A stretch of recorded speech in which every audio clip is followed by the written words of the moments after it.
इनको एग्जिट लेना है उन प्राइवेट इक्विटी से। अगर आप न्यूज रिपोर्ट देखेंगे तो बड़े बड़े प्राइवेट इक्विटी फंड्स हैं ना, उनसे एग्जिट ले चुकी हैं ये बड़ी बड़ी यूनिवर्सिटियां।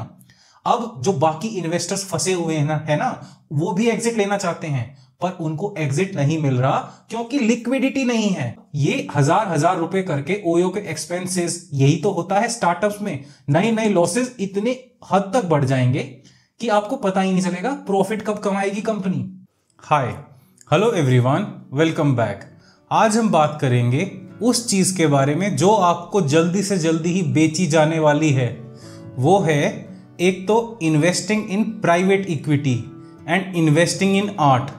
अब ये लोग क्या करने वाले हैं, ये लोग एक इंडेक्स लाइक सिचुएशन लाने वाले हैं जिससे आप प्राइवेट इक्विटी में इन्वेस्ट कर सकते हैं या फिर आर्ट में इन्वेस्ट कर सकते हैं। अब ये हमें करना चाहिए कि नहीं, इसके बारे में आज देखते हैं। पहली बात तो जब हमें कोई इन्वेस्टमेंट अपॉर्चुनिटी ऑफर होती है ना, सबसे पहले हमें देखना चाहिए कि ये हमें आज ही क्यों ऑफर हो रही है, पहले क्यों नहीं हुई। क्योंकि आर्ट में इन्वेस्टिंग जो होती है, आर्ट में तो इन्वेस्टिंग पिछले 100 साल से चल रही है। और investing in private equity fund है, ये सिकोया कैपिटल हो गया, ये टाइगर ग्लोबल हो गया, तो ये तो अभी बना है, पर ये भी बहुत पुराने हैं, 40 साल से हैं प्राइवेट इक्विटी फर्म्स, है ना। तो हमें अभी ही क्यों अपॉर्चुनिटी मिल रही है इन फर्म्स में एंट्री लेने की या इनके इंडेक्सेस खरीदने की, कि भाई हम अपने आप को वेल डाइवर्सिफाइड कहलाएं, प्राइवेट इक्विटीज के रिटर्न मिलेंगे हमें, ये कह के ये चीज बेची जा रही है। क्योंकि कंप्यूटर्स तो हमारे पास पिछले 20 साल से हैं, तो पिछले 20 साल से हमें ये अपॉर्चुनिटी क्यों नहीं दी गई। 20 साल से भी तो इंडेक्स इन्वेस्टिंग तो पिछले 20 साल से चल रही है, तो तब क्यों नहीं प्राइवेट इक्विटी ने कहा कि भाई ये इंडेक्स में इन्वेस्ट कीजिए आप, प्राइवेट इक्विटी में हमारे साथ नहीं। जनरल पब्लिक का पैसा उनको अब चाहिए।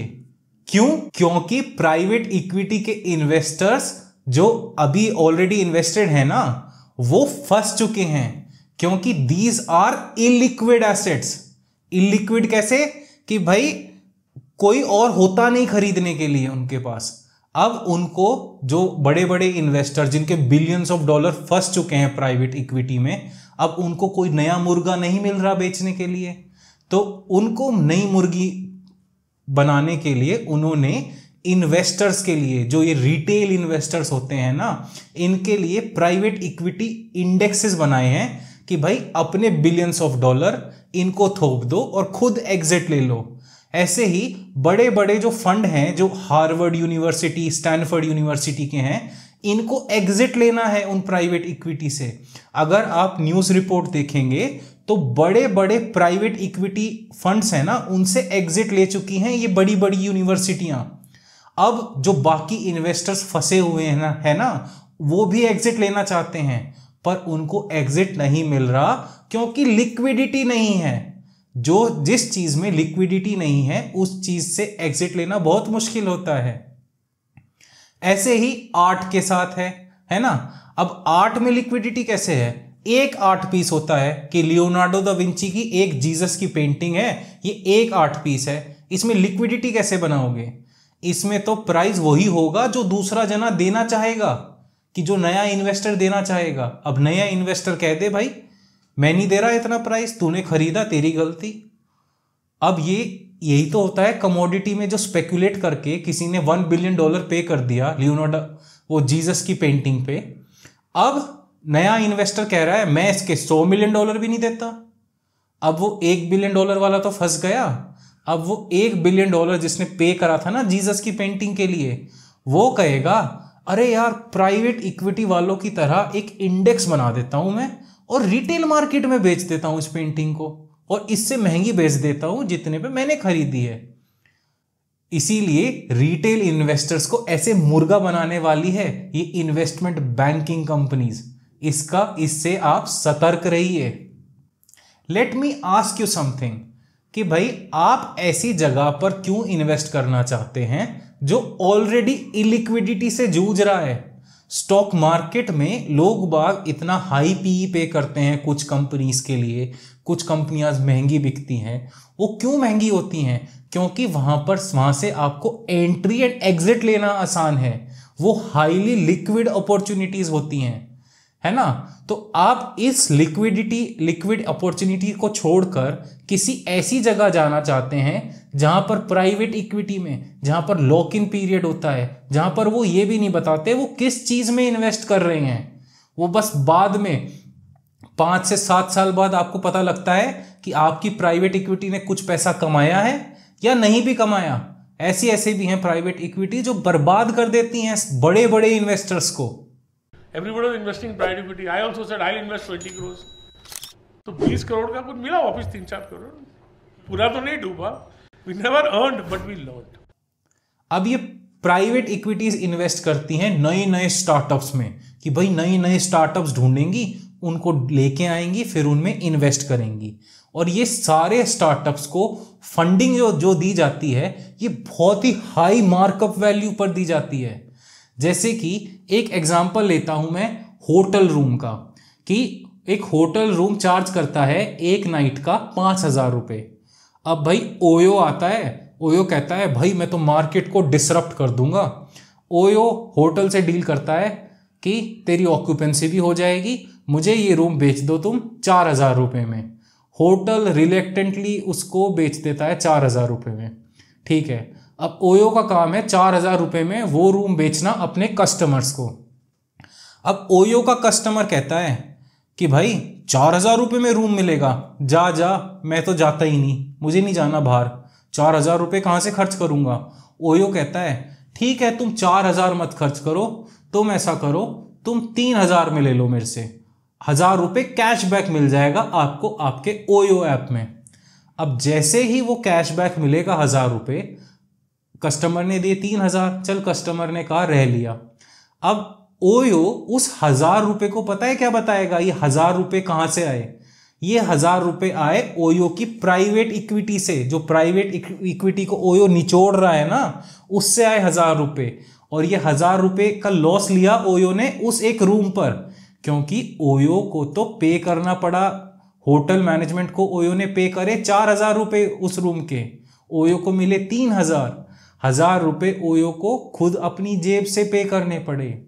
ये इन 1,000 रुपयों को ओयो कहेगा this is my customer acquisition cost.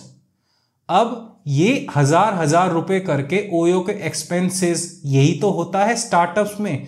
नए नए लॉसेस इतने हद तक बढ़ जाएंगे कि आपको पता ही नहीं चलेगा प्रॉफिट कब कमाएगी कंपनी। अब यही प्राइवेट इक्विटी इस ओयो को कब तक फंड करती रहेगी कि तू कब तक लॉस करेगा, कभी तो हमारा पैसा वापस देगा। ओयो कहेगा रुको रुको, ये तो कस्टमर एक्वायर हो रहे हैं, इन कस्टमर को होटल में रहने की आदत हो जाएगी तब ये हमारे पास आएंगे। पर हमें ये भरोसा कहाँ से होगा कि ये कस्टमर हमें मिलेगा जो 5,000 रुपये पर डे रूम का पे करेगा? मुझे तो नहीं लगता। ओयो को यही रूम 4,500 पर नाइट पर बेचना पड़ेगा अगर उसको थोड़े भी पैसे कमाने हैं 500 रुपये पर नाइट के, क्योंकि 4,000 रुपये तो होटल ले जाएगा। तो ओयो पहली बात तो वो 4,500 रुपये वाला कस्टमर कहाँ से ढूंढेगा कि वो जो भाई एक्वायर्ड कस्टमर जो हमेशा ओयो से ही बुक करता है। उसके बाद उस कस्टमर रिलायबिलिटी, तब जाके ओयो के पास कभी पैसा आएगा। और ऐसी जगह होनी चाहिए, ऐसी कंट्री होनी चाहिए जहाँ के लोग बाग ऐसे कस्टमर बन सकते हों। अगर हमारी कंपनी वेल एंड प्रॉफिटेबल बन गई at the end of the day, then it is well and good. अगर वो कंपनी कहीं से प्रॉफिटेबल ना बन पाई, then the OYO will bleed out the private equity to poverty. मतलब ओयो इसको इतना पैसा एक्सपेंसेस में उड़ा देगा कि भाई प्राइवेट इक्विटी पूरी ही डूब जाएगी। एंड प्राइवेट इक्विटी तो जो पैसा उठाती है ना मार्केट से, वो बहुत ही लेवरेज्ड बेट लेती है, ठीक है। 1 रुपये खुद के होते हैं प्राइवेट इक्विटी के, तो 2 से 3 रुपये तो वो बाहर से उठा रखे होते हैं। इसीलिए हमें ध्यान देना है कि हम उनमें फंस कर ना रह जाएं। ऐसे ही एक केस हुआ था, क्या बोलते हैं, इलिक्विड डीलिंग्स का, कि भाई एग्जिट करना इन इलिक्विड डीलिंग से कितना बड़ा नाइटमेयर होता है, और ये इन्वेस्टमेंट बैंकर्स फंसाने के लिए तो किसी को भी नहीं छोड़ते। ये आपने इनका नाम सुना होगा, ये वैल्यू मनी है, जिन्होंने थायरोकेयर बेचा किसी बहुत बड़ी कंपनी को, ठीक है। इनका थायरोकेयर लिमिटेड कंपनी थी, जो उसके फाउंडर, उन्होंने थायरोकेयर की डील करी अराउंड 5000 करोड़ के आसपास। तो उनके पास 5000 करोड़ रुपए आए, ठीक है, ये डील अच्छी हुई। उसके बाद इनको किसी इन्वेस्टमेंट बैंकर ने अपने पास बुलाया और कहा कि भाई मैं आपको एक डील कराता हूं बहुत अच्छी, कि भाई एक एजुकेशन बेस्ड स्टार्टअप है, इसमें और वैल्यू मनी को वो एजुकेशन बेस्ड स्टार्टअप में उनके 1500 करोड़ रुपए लगवा दिए। अब वो 1500 करोड़ रुपए लगवा दिए उस स्टार्टअप में, और वो स्टार्टअप फेल हो गया। वैल्यू मनी के तो 1500 करोड़ रुपए एक साल के अंदर, मुझे लग रहा है 6 महीने के अंदर डूब गए। उनको कोई नया बकरा मिला ही नहीं बेचने के लिए।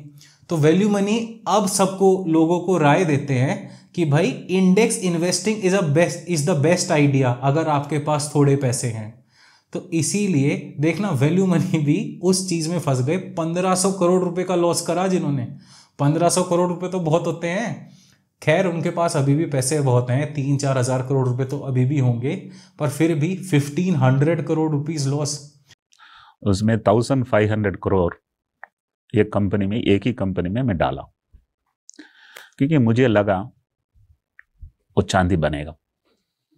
राइट डिसीजन, परसेप्शन, लायन हूं, किसी से नहीं पूछा, तो डिसीजन ले लिया। और 1-1.5 साल के बाद उस कंपनी का वैल्यूएशन गिर गई।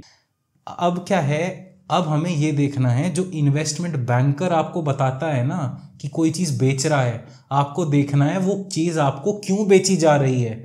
ये हमारे वैल्यू मनी जी ने वही चीज़ तो नहीं देखी। अब ये जो स्टॉक्स और बाकी जगह जाके ये बताते रहते हैं, देखना मुझे इतने का लॉस हो गया, बिना बाद में इतना बड़ा आदमी, इतने बड़े स्टार्टअप का फाउंडर, और उसका भी पैसा लूट के ले गए।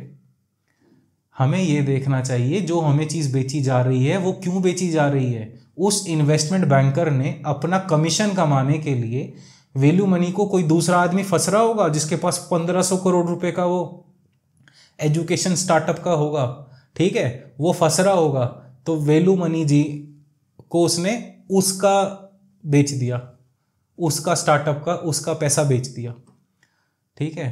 तो हमें ऐसी चीज़ों से बचना है, ज़्यादा से ज़्यादा बचना है, कम से कम इन्वेस्ट भी करना है। हमें इलिक्विड जगह पे नहीं जाना, हमें तो लिक्विडिटी देखनी है। कहाँ लिक्विडिटी मिलती है? हमें स्टॉक मार्केट में। और स्टॉक मार्केट में ज़्यादातर कंपनीज को सारी चीज़ सामने लानी पड़ती है ना। SEC फाइलिंग होती है अमेरिका में, हमारे इंडिया में सेबी फाइलिंग्स होती हैं, और सारे की सारी company reports, annual reports stock exchanges में भी देनी होती है, सेबी को भी देनी होती है। तो फ्रॉड के चांसेस काफ़ी हद तक कम हो जाते हैं। तो क्योंकि हम क्या है, सब चीज़ बैलेंस शीट में, एनुअल रिपोर्ट्स में पढ़ सकते हैं, उनकी कॉन्फ्रेंस कॉल्स में सुन सकते हैं। इसीलिए मैं तो कहूँगा ये इलिक्विड जगह पे जो फंस गए हैं उनको फंसने दो, आपको फंसने की ज़रूरत नहीं है। हम स्टॉक मार्केट में ही ठीक हैं, हम स्टॉक मार्केट में ही इन्वेस्टेड रहेंगे। हमें अगर आर्ट में भी इन्वेस्ट करना है ना, अब कोई इंडेक्स निकालने लग जाए कि भाई घड़ियाँ बहुत महंगी महंगी होती हैं, घड़ियों का इंडेक्स, आप घड़ियों में इन्वेस्ट कीजिए, मैं घड़ी खरीदूंगा आपके पैसों से, आप इन्वेस्ट कीजिए। अरे भाई मुझे घड़ी में इन्वेस्ट करना होगा ना, मैं जब अंबानी जितना अमीर हो जाऊंगा तब मैं कर दूंगा। अंबानी की मैंने सुना कि $1 बिलियन की तो छोटे अंबानी साहब की सिर्फ घड़ियाँ हैं, $1 बिलियन की, इतनी महंगी महंगी घड़ियाँ हैं। तो भाई जब रोलेक्स खरीदने के पैसे होंगे ना, तो खुद ही जाके खरीद लेंगे रोलेक्स, और उसमें इन्वेस्ट कर लेंगे अगली जनरेशन तक के लिए, ठीक है। तब तक हम ठीक है, हम अपने लिक्विड एसेट्स में ही अच्छे हैं। अगर हमें आर्ट में इन्वेस्ट करना होगा, हम खुद की पेंटिंग खरीदेंगे, मोनालिसा खुद खरीद के लाएंगे, खुद के घर में लगाएंगे, वो हमारी इन्वेस्टमेंट होगी। हमें ये नहीं करना, दूसरे को पैसे नहीं देना कि भाई दूसरा पैसा इकट्ठा कर रहा है और तू खरीद ले मेरे नाम का, हमें नहीं देना। हमें कोई इंटरेस्टेड नहीं है ऐसी चीज़ों में, क्योंकि हमें पता है तुम क्या गेम खेल रहे हो और तुम फंसे हुए हो तो हमें मत फंसाओ। अगर आपको जानना है कि बाकी लोगों को देखते देखते वैल्यू इन्वेस्टर्स क्या हैं, साइड लाइन्स में खड़े रहते हैं कि जब उनको अपॉर्चुनिटी मिले तब वो एंट्री लेंगे उस पर्टिकुलर कंपनी में। वो शुरू में ही नहीं स्टॉक का पीछा कर करके भाग भाग के चले जाते कि भाई इतना ऊपर जा रहा है, खरीद लो। बिल्कुल नहीं, वो वेट करते हैं स्टॉक के प्राइस का उनके लेवल तक आने का। ठीक है, कंपनी में कोई बुरी खबर आती है तो उससे जो स्पेकुलेटर होता है वो तो बेच के भाग जाता है, पर वैल्यू इन्वेस्टर आता है, वो देखता है अच्छा अब तो डिस्काउंटिंग कैश फ्लो मॉडल मुझे दिखा रहा है कि अगले 5 साल में तो सेफेस्ट रिटर्न इस कंपनी का 15% बनेगा। तो अगले 5 साल का 15% का मतलब हो गया कि अगले 5 साल में पैसा डबल।